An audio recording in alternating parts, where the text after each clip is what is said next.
दूसरे दिन ब्राह्म मुहूर्त में निद्रा त्याग कर मुनि विश्वामित्र तृण शैयाओं पर विश्राम करते हुए राम और लक्ष्मण के पास जाकर बोले, हे राम और लक्ष्मण, जागो, रात्रि समाप्त हो गई है।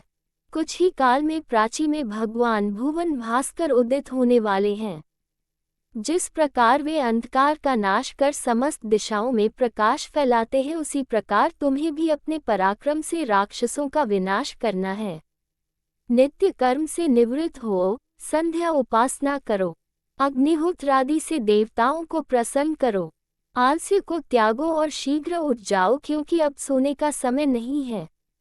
गुरु की आज्ञा प्राप्त होते ही दोनों भाइयों ने शय्या त्याग दिया और नित्य कर्म एवं स्नान ध्यान आदि से निवृत्त होकर मुनिव के साथ गंगा तट की ओर चल दिए। वे गंगा और सरयू के संगम, जहाँ पर ऋषि मुनियों तथा तपस्वियों के शांत व सुंदर आश्रम बने हुए थे, पर पहुँचे।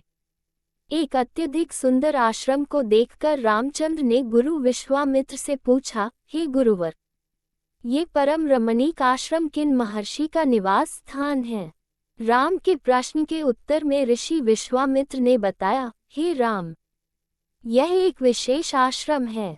पूर्व काल में कैलाशपति महादेव ने यहाँ घोर तपस्या की थी। संपूर्ण विश्व उनकी तपस्या को देखकर विचलित हो उठा था।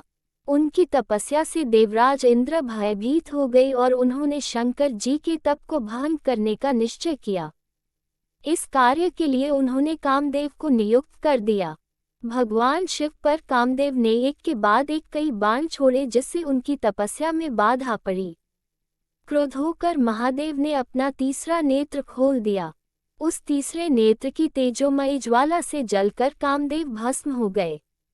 देवता होने के कारण कामदेव की मृत्यु नहीं हुई, केवल शरीर ही नष्ट हुआ। इस प्रकार अंग नष्ट हो जाने के कारण उसका नाम अनंग हो गया और इस स्थान का नाम अंगदेश पड़ गया। ये भगवान शिव का आश्रम है, किंतु भगवान शिव के द्वारा यहाँ पर कामदेव को भस्म कर देने के कारण इसे कामदेव का आश्रम भी कहते हैं। गुरु विश्वामित्र के आदेशानुसार सभी ने वहीं रात्रि विश्राम करने का निश्चय किया।